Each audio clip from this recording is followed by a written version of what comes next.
Kallis Rapla vabakogudus ja piiblipäevalised. Kuidas tuju on? Tegelikult see oli nali veits. Nii. Väga hea. Täna, kui ma magasin oma kodus mugavalt, eelmiselt väga mugavalt ei maganud siin põrandal. Kui ma magasin, ma nägin ühte huvitavat unenägu. Ma nägin seal Mart Pööri, kes teab Marti. Ja siis ma nägin seal unes niimoodi, et meil oli noortekas enda koguduses siin Raplas ja meil oli parklas üritus ja ma kõnelesin seal, ma jutlustasin seal. Ja algus nagu olid noored kohal ja ma rääkisin ja siis vaikselt hakkas aina rohkem noori ära vajuma ja kui lõpuks ma rääkisin üksinda. Olin seal parklas, kõnnin ringi ja lõpuks ma olin kuskil autotee peal ja kõnelen ja keegi ei kuula. Ja Mart oli seal niimoodi seotud, et Mart oli kuskil tagatoas koguduses ja tema kuulas kõrvaklappidega. Mitte keegi teine ei kuulanud. Ma ei tea, mis see tähendab. Aga tegelikult ma arvan, et tihti on meie kristlaste üritustega samamoodi. Et me korraldame midagi, me teeme midagi ja inimesed, kas nad ei tule kohale või siis nad vajuvad sujuvalt ära. Ja ma arvan, et samuti nagu eile me lootsime võib-olla, et siia tuleb mingi 1 miljon inimest, mis ei ole väga reaalne, aga tuli umbes, ma ei tea, kui palju tuli, aga mitte võib-olla nii palju, kui ma oleks lootnud. Ja siis me mõtleme võib-olla vahepeal, et okei, Jumal nagu, teeme seda tööd, me rabame, me panustame, bänd, lavad, asjad, piiblipäevad, tiim on nii palju vaeva näinud, aga ei ole nagu seda tulemust, mida me sooviksime. Ja siis ma mõtlesin, et nagu ülilahe. Sellepärast, et tegelikult Jeesus ei kutsunudki meid selleks. See on üks viis, üks suur üritusi teha, on üks viis sellest, kuidas jagada evangeeliumi. Evangeeliumi jagamiseks on see ülihea võimalus, ülikerge võimalus. Aga mida Jeesus meid tegelikult tegema kutsus, on jüngerdamine, pikaajaline panustamine. Kes teist teavad suurt missioni käsku? Enamik on ju? Mitte eriti vist. Maatuse 28, 18-20. Loeme selle koos ja vaatame edasi, mida Jumal tahab meil öelda. Ja Jeesus astus nende juurde ja kõneles neile. Minul on antud kõik meelevald taevas ja maa peal. Minge siis, tehke jüngriteks kõik rahvad, ristides neid isa ja poja ja püha vaimu nimesse ja õpetades neid pidama kõike, mida mina olen teil käskinud. Ja vaata, mina olen teie juures kui ajast lõpuni. Jeesus ütleb, tehke jüngreid. Ja üks ülihuvitav salm 20, ma ei tea, kas te näete praegu. Salm 20 ütleb ja õpetades neid pidama kõike, mida mina olen teid käskinud. Probleem suurte üritustega, nagu see siin ongi see, et kui keegi tuleb eespallale, annab oma elu Kristusele, siis kui eespallate kutsubta kõrval ja ütleb tulema nüüd õpetusele kõike, mida Jeesus on käskinud, siis väga ei toimi, kuna ei ole lihtsalt aega ja seda ei saa ühe õhtuga teha. Ma usun, et te olete nõus. Ma arvan, kes on olnud vähe kauem kristlased, siis ma arvan, et me kõik tunneme, et Pekki arenguruumi on räigelt veel. Nii et ühe õhtuga väga ei räägi ära seda, mida Jeesus on õpetanud. Ja sellepärast ma usun, et Jeesus on meid kutsunud tegema rohkem kui üritusi, rohkem kui noortekaid, rohkem kui suurt bändi tooma siia ette ja mis iganes, mis on ülilahe. Mul räigelt meeldib 3D bänd, kõik see mussi ja mis siin toimub. Aga ma usun, et Jeesus on meid kutsunud tegema midagi palju olulisemat. Koitu teate kõik, kes siin laval oli? Kes teab Koitu? Käed, aplaus. Me olime Koiduga kunagi, üks aasta me mõtlesime, et lugesime piiblist, et Jeesus palletas üks kord öö läbi, tegelikult mitu korda, aga mõtlesin, et okei, see oleks päris lahe. Proovime öö läbi palletada. No see küll lõppes niimoodi, et selle asemel, et öö läbi koguduses palletada, me lihtsalt ööbisime koguduses. Aga ega tegelikult nii hull ka ei olnud. Me ikka lõpuks mingi paar tundi suutsime palletada. Aga enne kui me palletsime, siis me läksime ja jalutasime linna peal. Ja ma ei tea, lihtsalt rääksime ja siis me kohtusime 2 tüdrukut. Ma teadsin neid enam-vähem vist. Ja ma ei mäleta kuidas, aga kuidagi me saime nendega rääkima ja siis me lihtsalt hakkasime neile evangeeliumi rääkima. Hakkasime rääkima Jeesusest ja Jumalast ja igasest elust ja see, kuidas ta on minu elu muutnud ja kuidas ta on Koidu elu muutnud ja me räägime, tüdrukud täiega kuulavad ja on päris huvitatud. ja me kutsume nüüd igal poole värki ja me lähme ära ja siiamaani mitu aastat möödas, ma ei tea midagi nendest. Probleem on selles, et me ei saa neile õpetada kõike, mida Jeesus käskis meil teha. Ja kuid vahepeal see toimib, et lihtsalt räägid evangeeliumi, saab päästud. Näiteks Carlos, kidravend, läks üritusele, sai kohe päästud, mingi paari nädala või kuu pärast läks bändi ja nüüd juba siin tunnistab ja räägib, kui lahe Jumal on. Ülilahe, räigelt lahe, siukseid lugus võiks täiega rohkem olla. Aga reaalsus on see, et tegelikult tüüpideni ei jõua lihtsalt sellega, kui sa teed ürituse. Ma ei tea, kas keegi on minuga nõus? Tegelikult eriti ei jõua, oleme ausad. Ja sellepärast ma usun, et Jeesus tahab, et me võtaksime aega tüüpide jaoks, läheksime järgi neile. Meil oli noortega niimoodi, et meie koguduse, Rapla koguduse noortega, üks aasta, kui Hannes oli veel meil noorte juhtis, me mõtlesime, et davai, võtame sügisel eesmärgi, et kevade lõpuks on meid 50 Kristus noort, meid oli mingi 15 siis. Ja me mõtlesime, et davai, see on meie visioon, see on meie eesmärk, me töötame selle suunas. Tegime palju nimekirjad tüübid, kelles me palletame, keda me kutsume noortekatele. Ja me terve aasta läbi tegime tööd selle kallal, me palletasime, nägime ränka pühendumist, panime sellesse. Ja tuli inimesi, samas mitte väga palju, oli mingi 8 inimest äkki, kuni oli paar päeva aega selle nagu kuupäevani, 1. juunini nii-öelda, kus kevad läbi. Ja me oleme tiimiga, me oleme koos koguduses, palletame, et davai, Jumal nagu, Abraham uskus, kui lootus neis lootusetu. Me usume ka nagu, ma olin tüüp, kes täiega innustas teised innustasid 11. Palletame, davai, Jumal, me ei tea, mis teed, meil on mingi 2 päeva aega, me usume, et ülehomseks on nagu 50 Kristus noort meie koguduses. Tead, mis juhtus? Mitte midagi.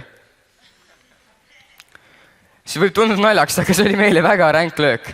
Väga ränk löök oli see tegelikult. Nagu me olime nagu, mis mõttes Jumal nagu, me läksime kogu usu peale välja. Ja see lihtsalt ei vasta. Ja tegelikult palju aega hiljem ma sain aru sellest. Jumal ütles meile, tüübid, te ei saa neid tüüpe siia palvetada. Te peate neile ise järgi minema. Te peate minema nende sekka.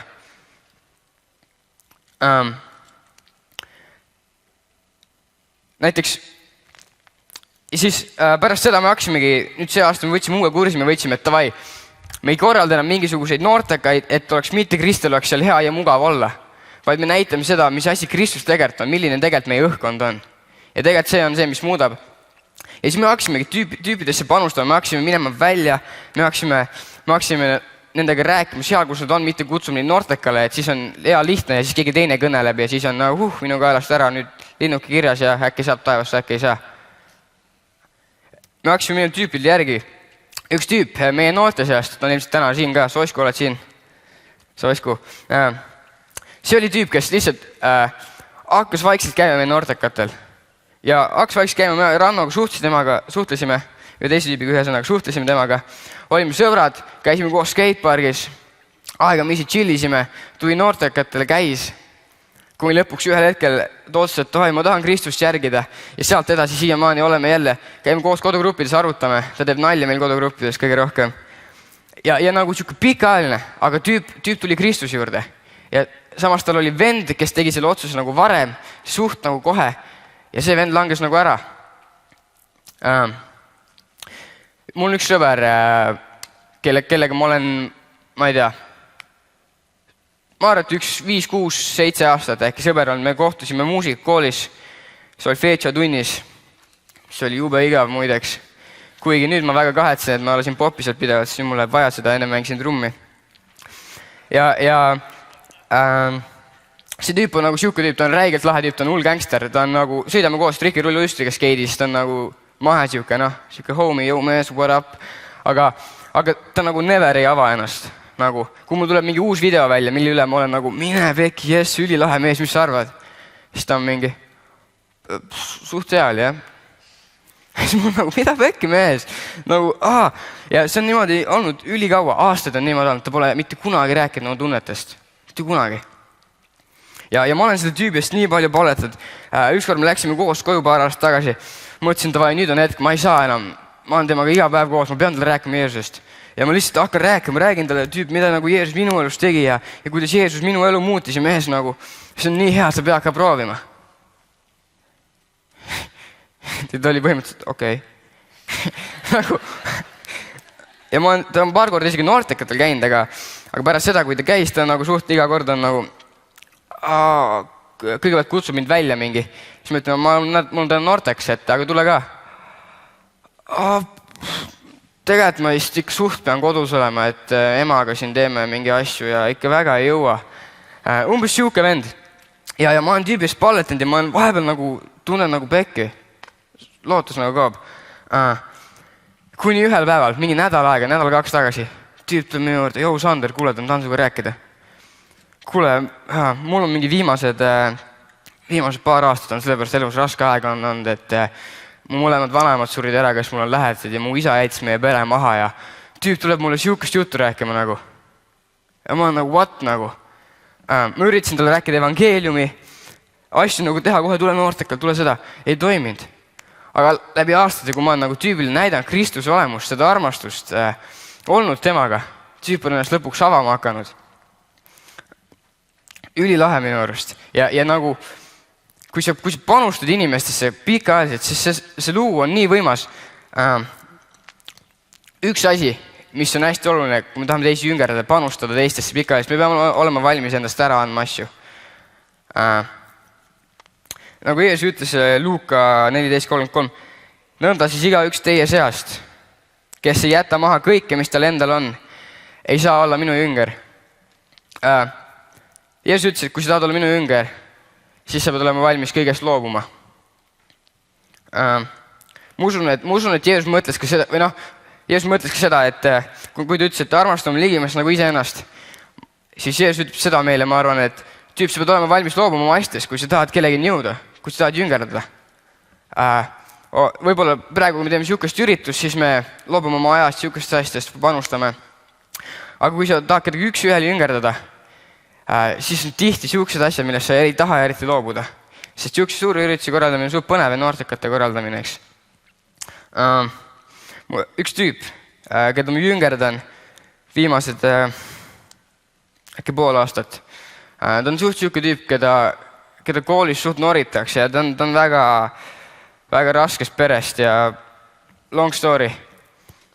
Aga see tüüp nagu, ma olen hakanud temaga sõbrustama ja mingi klasside tuli ükskord minu juurde ja ütles, et kuule, miks sa nagu temaga mingi suhtled niimoodi. Siis ma ütlesin, mis asja, et mis mõttes? No tead küll ja siis ma ütlesin, nagu mida pekki. Ühesõnaga siuke tüüp nagu ja nagu inimesed nagu, terve kool nagu arvab temast suht niimoodi ja tal on koolis probleeme. Ja ma olen hakanud sellist tüüpi panustama, ma olen hakanud temast uskuma. Tal pole üldse plekki. Ma nägin, et davai, see tüüp vajab tunda, et keegi teda armastab. Ma andsin teda tasuta oma uisud. Ülilahe nagu tüüp tuleb minu juurde, mees, kuuleda. Enne seda, kui ma talle uisud andsin, tüüp räägib mingi 2 kuud mulle, kuule, et ma tahaks juba suve, et ma saaksin minna malevasse tööle. Siis ma saan teenida raha, siis ma saan ühelt poisid uisud ära ostada, äkki tahaks täiega sõita juba. Siis ma ütlesin, mida pekki, ülilahe nagu. Siis pärast seda, kui ma talle uisud andsin, iga päev helistab, kuule skateparkiga tänava, juba vaikselt tüütun, kuna ma ei saa alati minna. Ühesõnaga nagu siuksed asjad. Tüüp ütleb mulle, teeb mulle mingi kaardi, ta on mingi 14, teeb mulle mingi kaardi, kuule, sa oled mu parim sõber. Nagu küsib mul, kuule, miks sa nii hea mu vastu oled? Ja ma olen nagu mees, sellepärast, et Jumal on minu vastu nii hea olnud. Ta oli eile siin ka ja ma ütlesin tüübile, et kuule, mõtle selle peale, mõtle Jeesuse peale, ma olen talle rääkinud evangeeliumi, aegamisi olen jõudnud sinna välja, kui ta on näinud seda armast seda ja eile helistas mulle õhtul ja ütles, kuule, thanks, et sa mulle rääkisid seda, et ma mõtlen selle peale täiega ja võib-olla ma tahan umbes kodus juba täna Jeesuse vastu võtta. Siuksed asjad toimivad. Jüngerdamine toimib kõige efektiivsemalt. Mul on üks teine sõber, üks teine tüüp, keda ma hakkasin hiljuti jüngerdama. Tänu sellele, et ma ei teagi, kuidas, ta kunagi käis minu klassis. Ja siis ta tuli tagasi meie kooli ja ma ei tea täpselt, kuidas me uuesti tutvusime. Aga ühesõnaga, nägin, et ta on koolis pidevalt, ta on siuke loner.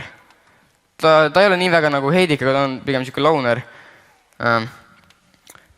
Ja ma näen, et ta on koolis nagu kogu aeg kurb ja siukene monos ja siukene kurb. Sorry mu kõnepruugi pärast, ma olen noor ja ma ei oska väga ilusti rääkida. Võib-olla nägid seda mu venna peal, kes ütles, et sa oled mõttetud reedel. Aga ma kuidagi hakkasin temaga rääkima, kuidagi suhtlema hakkasime ja siis lõpuks tuli välja, et tüübil mingi on reuma mingi, alles hiljuti tal diagnoositi, tal on lihastega mingi hullhaigused ja tal on depressioon ja ta on täiega alla andmas ja ta on proovinud ennast 3 korda ära tappa. 3 korda. Ja tal oli koolis, tänu selle haiguse tõttu ta ei saanud koolis käia, tal olid kõik kursusinded pekkis, ta ei viitsinud isegi uurimistööd teha, mis oli hästi oluline nagu eksamihinne. Ja siis ma räägin tüübiga ja ütlen tüüp, davai, proovi mees, proovi seda hakkama ja räägin ja kuni selline välja, et tüüp ütles, no davai, ma proovin siis ja teeb seda uurimistööd ja lasi mingi öö otsa seda, hakkas mingi nädal aega enne tegema, teised hakkasid pool aastat enne tegema. See tundus suht lootusetu. Lõpuks ta sai sama hinde, mis mina. Tänu jumalale. Aga point oli sellega, et ma pidin olema nõus loobuma. Sellepärast, et kui mina viisin oma uurimistöö ära, siis mulle öeldi, et mul on plagiaat ehk loomevargus. Ja teate, kui solvav see oli või? Sellepärast, et kui keegi, kes seal plagiaati ei tee sellest ennust, on mina ja Koit ja me mõlemad saime plagiaadi süüdistuse. Nagu what? Ja siis ma olin nagu täiega ärritud, ma nagu saatsin hull kirjad oma retsensendile, tõestasin ära, nagu miks mul ei ole plagiaat ja mingi hull Tartu Ülikooli filosoofia teaduskonna kodulehelt vaatasin asju, möllasin mingi. Siis ühe hetkel ma saan aru, Pekki, tänu sellele, et minu uurimustöö kaitsmine lükati nagu suvesse, samas aega kui sellel mu sõbral. Pörfi. Et selle tüübil nagu olla olemas, tavai mees, meil mõlemal mingi on suht jama, mingi suva teeme ära ja läbi selle ma sain temaga lähedasemaks. Täiega nagu hullu klikkis ära ja lihtsalt ühesõnaga nagu ma pidin olema nõus loobuma oma õigustest ja sellesse ma sain oma lõputunnistusele saama mingi 3. Kui ma poleks retsensioon nii halb on, ma oleksin saanud, ma ei tea, päris hea hinde, kuna ma kaitsesin selle suht korda. Ühesõnaga, siukestel üritustel on kerge inimesi kutsuda. Okei, tegelikult on suht raske vahepeal, eks? Aga võrreldes, nagu selles mõttes on kerge, et sa kutsud siia, sa istud tema kõrvale ja kuula nüüd, söö popcorni ja kuula. Amen. Aga tegelikult, mida Jeesus ise tegi, mida ta näitas meile oma jüngrite pealt, on see, et Jeesus sõi koos mingite patustega nagu. Tüüp chillis nende tüüpidega, kelle kohta paljud meie vanematest oleks öelnud, et ära siukseid sõpra omale vali. Oli ju nii tegelikult. Oli ju nii. Nii tihti me vaatame sellest mööda, et Jeesus tegelikult oli kogu aeg kaabakatega, igasugu töllakatega. Tegelikult oli ju, come on, mingid suvalised kalamehed, petjad, Peetrus lasi kõrva maha ühel tüübil nagu what? Ja mitte ennem, kui Jeesus kohtus, vaid põhimõtteliselt pärast seda suht lõpus nagu. Tegelikult, ma usun, et Jumal ongi meid kutsunud just selliste tüüpide sekka. Lihtsalt me ei tohi ennast lasta nendest mõjutada nagu halva poolest. Kuulasin ükskord Francis Chani jutlust. Kes teab Francis Chani? Kõva tüüp on ju. Lahe kiilakas ja habe. Nagu Andrus. Vin Diesel. Ja ta ütles siukse asja, et kas sa pole näinud ammu Jumala nagu, kas sa pole näinud ammu oma elus Jumala imetegusid? Kui sa seda pole näinud ammu, siis küsi endalt, millal sa viimati jüngerdasid? Millal sa viimati tegid evangeeliumiga tööd? Sellepärast, et mida Piibel ütleb? Evangeeliumis on vägi. Amen, eks. Ma ise avastin selle üks päev nagu, Pekki, imeteod ei sünnigi, kui me ei jaga evangeeliumi. Kui me ei jüngerda tüüpi, kui me ei lähe tüübi juurde, ei patsuta õlale, ütle, kuule mees, ma tahan sinuga koos rõõmustada, ma tahan sinuga koos nutta.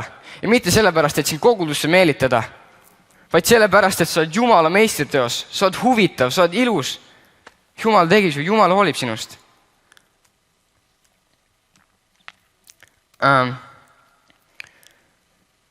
Näide. Üks see tüüp, kellel ma uisud andsin, ta käis sõitma skatepargis üks päev ja siis ta läks veits hiljem kooli selle pärast ja tal on täiega karm story on see, et ta ei saa põhimõtteliselt koolis käik on tema ainukene sõpradega olek, sellepärast et neil on peres palju lapsi ja tema isa lasevad tal lihtsalt oma vendi ja õdesid hoida, nii et ta ei saa lihtsalt väljas käia. Mis on väga haige minu arust, nagu kui ta selle mul rääkis, ma olin nagu, mida pekki, nagu mul on siuksed võimalused, tal pole. Ühesõnaga, ta läks veits hiljem koju, peale koolist tuli skateparki, sõitsime. Ja siis ta ei võtnud telefoni vastu ja siis ta hakkas just vist koju minema ja siis ta ema helistab mulle. Ja räägib mulle lihtsalt mingi pool tundi, mida kõike ta on pahasti teinud ja kuidas tal hinded on kehvasti ja räägib lihtsalt. Siis lähen koju Facebook, see on ka mingi siuke kiri lihtsalt. Siis mul on what? Ja siis sõidab rattaga koju, see poiss, ja ta teab, et oi, nüüd ta saab kodus naha peal. Tema ütles, et ei, ma ei luba teda enam kunagi skateparki ja ta ei saa klassiga minna loomaaeda ekskursioonile. Aga need asjad on nagu ainukesed nagu lõbusad asjad, mis tüübil on, et saab sõpradega olla. Ja ma teadsin, kui olulised need tal on. Ja ma ütlesin, mees, palveta seal samas tee peal. Ta ei ole kristlane. Me oleme rääkinud sellest ja ükskord peale noortekat läks koju ja ütles, et kuule, ma ei tea, ma mingi sõitsin koju rattaga ja siis mingi nagu laulsin veidi ja rääkisin Jumalaga mingi, ma ei tea, üliimelik.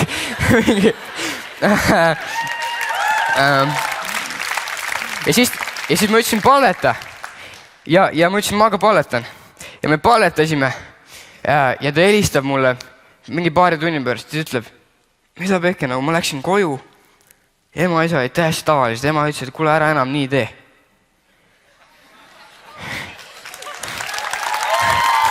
Mida pekki nagu.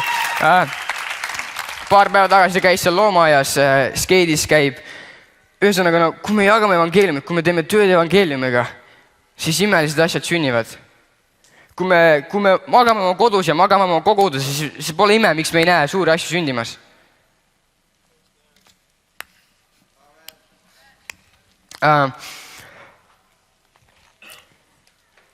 Aga samas nagu ma räägin teile siin, et me peame nagu pikalt seda võtma niimoodi, aga see nagu peab olema loomulikult nagu pikk protsess, aga samas me peame kasutama igat hetke, mis meil on. Mul oli üks sõber, kes umbes pool aastat tagasi veits rohkem tuli meie noorte sekka ja hakkas käima noortekatel ja ta nagu sai juba meiega hoomiks ja oli nagu suht juba nagu hakkas vaikselt uskuma. Ja siis ühel päeval ma olen koolis ja ma ei tea, miks tavaliselt ma väga ei hakanud temaga Face'is rääkima. Hakkan lihtsalt Face'is rääkima, tšau mees, kuule, kuidas läheb värki. Siis ta räägib, et mul kõht valutab mingi viimasel ajal, mingi täiega oksendane värki, aga ju mingi viirus. Ja siis räägime, mis ma räägin, mees, kuule, mis aga sa käin noortekatel värki, mis sa arvad Jeesusest? Mis sa arvad Jumalast? Siis ta ütleb, kuule, ma hakkan Jumalast nagu uskuma, sest et ükskord, kui mul oli täiega paha olla või midagi, siis ma jalg valutas või midagi, kukkusin. Ja siis ma paletasin ja pärast seda nagu mul läks korda ja ma usun, et Jeesus on nagu eluandja ja räägib mulle siukest juttu nagu. Siis ma mõtlesin, vau, mega lahe nagu. Umbes nädal aja pärast ma saan kõne ühelt sõbralt ja sõber küsib mul pilti temast. Siis ma ütlesin, ma ei tea, et mul väga pole, miks siis vaja on. Seda oli ta matusele vaja. Kõhuvalu tegelikult lõhkes kõhus aort ja tüüp lihtsalt mingi oli paar päeva haiglas. Ja siis lihtsalt ma sain kõne, et tüüp on surnud. 16-aastane. Ma olen ülitänulik Jumalale, et ma ei viivita nende küsimustega.